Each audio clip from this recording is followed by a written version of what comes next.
So hi, Welcome to Noise Podcast. I'm Shane, I'm and Glory. we're here with Hey, I'm Dave from Bike Roots. some questions about their upcoming EP, Rush of Energy. So congrats on that, by the way. How do you feel about the response, the announcement so far? Thank you. It's been great. Honestly, it's been truly a dream come true. Like it's so cool to have the first single come out finally, and I'm really excited for everyone to hear the next 5 songs to come out. Hell yeah, the EP's so Wonderful. good. It had me It feeling a is. lot of different emotions. Thank Mm, you. I'm glad you like it. Seriously, that's awesome. Hell yeah. yeah. Yeah, I'm right. So is there any meaning by an EP title or cover art? So the title Rush of Energy came because the one song off of it is Rush of Energy, and that was kind of the first song I think I had written for it, and it kind of I feel like Rush of Energy encapsulates kind of the entire vibe of the EP because it's kind of this new era, I guess, of bike routes and a new vibe and energy, and it's, kind of in your face the whole time, maybe. So I think that's where the title comes from. And Mm, the cover art kind of just came to me like not in a corny way, but like in a vision. I was like, I mhm. thought something along those lines would be really cool for kind of a future release. And then I was like, well, why does it have to be a future release? Why can't I do that for this release? Because it also kind of encapsulates the vibe, I think. Mhm. Yeah. Hell yeah, love Hmm. it. So can you tell us a little bit about your writing process for the EP?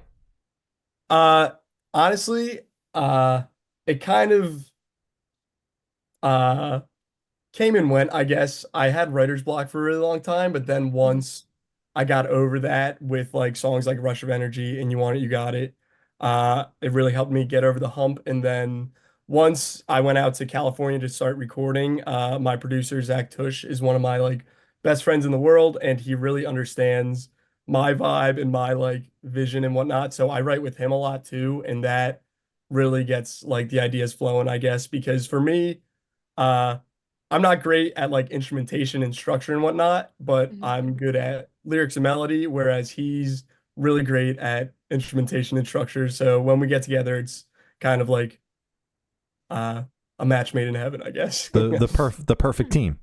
Yeah, Yeah, Yeah, exactly. that's great. Hell yeah. that's wonderful. So what song took the longest to write off the EP, and which one is your personal favorite? Um, I think the song that took the longest to write might be the last one, Killing Cattle in the Valley, because that song as like a concept went through many different stages over the past like 2 or 3 years, honestly. It was kind of like a concept that I always wanted to write, but I kind of bounced back and forth between different like melodies and lyrics and a lot of different stuff. Mm, But I'm really happy with how it came out now. And yeah, I think my favorite song off the EP is World Apart. Mhm. Uh, and that's the next single to come out. But mhm, uh I think it's my favorite because it wasn't supposed to exist. That was like the last song we wrote together, and we were kind of on a time crunch where we were like, if we can't get the song done, like it's fine. And we literally finished it like the night before my flight was supposed to leave. Like, and we were like, I don't know, it all came together perfectly, and it was just a really cool happening. God damn. Was Yeah, that a song that was like hard to crack, or was it just a case of like it came out late and it was just just if we came can out finish late. it? Yeah. Yeah. It literally was like I was up the night before like writing all the lyrics and whatnot, and it just like kept flowing and it just came out and it was mhm. very like natural and cool. And I think that's why it's like my favorite off the EP. Gotcha. That's That's fair. awesome. Hell Huh. yeah. Yeah. So for this question, I want you to pick your favorite lyric off the EP and tell us the meaning behind it. I think one of my favorite lyrics is off of World Apart, and it's I track dirt into my parents' house and I see the good in my dog's eyes. She doesn't know how big the world is, but she'd never leave my side. And I think that's like one of my favorite lyrics because I don't live at home anymore, but like my childhood dogs still do. So I go home like literally I have to go home like once a week and see them because it's only like Hmm. 30 minutes away. Yeah, right. And there's still like I don't know, just like I'm my one dog, Ginger, I'm her favorite. So like Mhm. whenever I go home, it's always just like, I don't know, amazing. And like it's so good to see her. And she's always happy to see me no matter how bad or good my day was. She's always like happy to see me. Hmm. So I Mhm. think that's a overall vibe that I really like. Yeah, the Damn the right. dogs are always more excited to see you than the humans. It's like you haven't seen Yeah, your parents in a exactly. couple Yeah. weeks, and they're like, but They're the like, dogs, they're ah, like, holy Hey, shit! what the fuck? yeah. Oh, That's fucking great. love dogs. So would you be able to tell us where your headspace is at while you're creating this EP? Um, I think a lot of it was I knew like this EP, these 6 songs, I had to kind of like not step it up, but I really wanted to show like that Bike Roots was more than just like this acoustic act, like indie acoustic act. I kind of wanted to show like a little, like a few different sides, I guess, and angles. So I Mhm. think I was really just focused on like experimenting with new stuff and just like really maintaining the overall vibe of Bike Roots, but branching out a bit. I think that was a big, headspace for me Gotcha. throughout the Yeah. project. So, kind of approaching the release of this EP, is there any anxiety with kind of stepping out of the box of what everyone already knows of Bike Roots? Definitely a little bit. I think for me, like me and my producer Zach, we always talk about it. We've listened to these 6 songs like 5,000 times each over the course of like mixing and mastering and stuff. So like we're both so like kind of desensitized to these songs and like Mhm. we literally text each other like once a day where we're like, are these songs actually really good? Or like, are these songs good? Yeah. So it's kind of like being able to finally release it to the public is like exciting but nerve-wracking because like we've been listening to it for so long, but now we're like we just want to see what like the general population thinks of it because we've been so just like, yeah, these songs exist. Yeah, Yeah. yeah, I gotcha. And when it came time to kind of start working on this, was there any sort of pressure, like knowing that that was the direction that things had to go, or was it just like for you the natural progression for the project, and you were just like, this is the way it's got to be? A little bit of both, I guess. I always knew that I wanted Bike Roots to be like more than just like an indie acoustic act, but uh there was a little bit of pressure, I guess, to show it the right way and get like, the proper support for it so I could keep creating art and like, Mhm. maybe start to take it more seriously and like really prove that this is something that like I want to make a career out of, you Mhm. know? Gotcha. Mhm. That makes sense. Yeah. So how do you recommend your fans to listen to CP for the first time? Should do in the car with friends and talk with headphones on? Is workout EP, party EP? What do you personally recommend? I'm a big person in general when listening to something for the first time. I always get in my car and just drive, drive and Mhm. listen. So I guess that's how I'd recommend it to people is to, go on a drive, maybe drive with some friends, windows down. Mhm. Yeah. Yeah. Mhm. Hell yeah. Damn right. Sounds good. Yeah. And this one should be super, super quick off top of your head. I want you to describe this EP for new listeners in 3 words, no more, no less. Existential dread sometimes. I know you meant 3 separate words. No, No, it that could be works. together. That's Yeah, you. yeah, You yeah. nailed it. Yeah. Yeah. Yeah. Sometimes everyone has a little bit of existential dread. Uh, yeah, Sometimes. I get it. It's true. You know? Yeah. Yeah, Yeah. no, it's true. Yeah. Hmm. So in that same train of thought, is there a certain feeling or emotion you want listeners to have while going through the EP?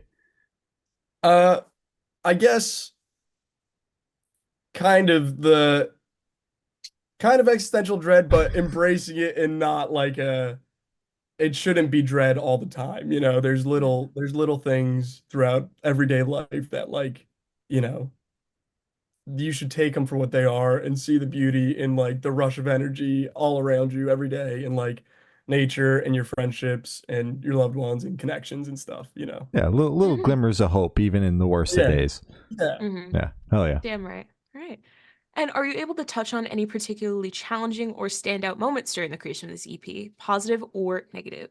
I guess some of like just the challenging parts of it was the time crunch. I record in California and I'm from New Jersey. So when we record, it's one of those things where it's like it's not like I can just like go in the next day and be like, hey, let's add this. Like I'm flying back to New Jersey at the end of it. Like it's Mhm. not easy for me to get out there and like make the changes that need to be made. So it's kind of uh like kind of a mad dash, I guess, like a sprint to finish it and have it be as close to perfect as it can be before I leave and Mhm. fly back across the country because certain changes can't be made that easy, you know?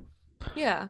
So, do you think if you had the option to kind of be that involved in the process for longer, do you think you would go in a little insane or perfectionist with kind of like tweaking it? Do you need that restriction, I guess? Uh, there's definitely things that I like and dislike, I guess, about it. Like certain the perfectionist in me, there is like nitpicky things where I'm like, I wish that melody was a little different now, but that's because I've listened to it 4,000 times Mhm. That'll and do it. I Yeah. can't go change it. But I feel like that comes with like everything a little bit where uh by the end of like the mixing process of like sending notes back and forth, like I usually feel like really good about the songs and I'm like, okay, this is perfect, you know? Gotcha.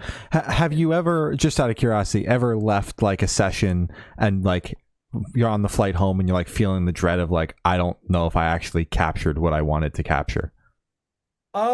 No, I don't think so. I think because a big thing with the concept of like going across the country to do it is I keep kind of that open mind where I'm like, this was a big adventure in and of itself, that whatever Mhm. comes out of this adventure is exactly what's supposed to come out of this Mhm. adventure, you know? Yeah, that Huh. makes sense. That's a Gotcha. good way Yeah. to see it. Yeah. Yeah. So for this question, I want you to picture you're on tour, you're at a gas station for a rest stop. What is your snack of choice? Uh, I'm a big, I'm a big like Cheez-Its guy. Cheez-Its and a Gatorade, and I'm good to go, All right. you know? Solid. Hell yeah. Solid. And on the topic of food, if the band was a dish, what dish would the band be and why? I think mashed potatoes. 'Cause I Okay, like yeah. Yes. And I think potatoes in general, they can go like French fries. Mhm. There's so many different forms of potatoes to be had, you Mhm. know? Very, very hearty, very filling, you know. Yeah, Exactly. Yeah. exactly. Vodka, Warm, you know? you know. Exactly. Yeah. Oh yeah. And for the last couple questions, going to shift completely away from music and go straight to death row. Boom. So if Perfect. you're on death row, what would your last meal be with a drink?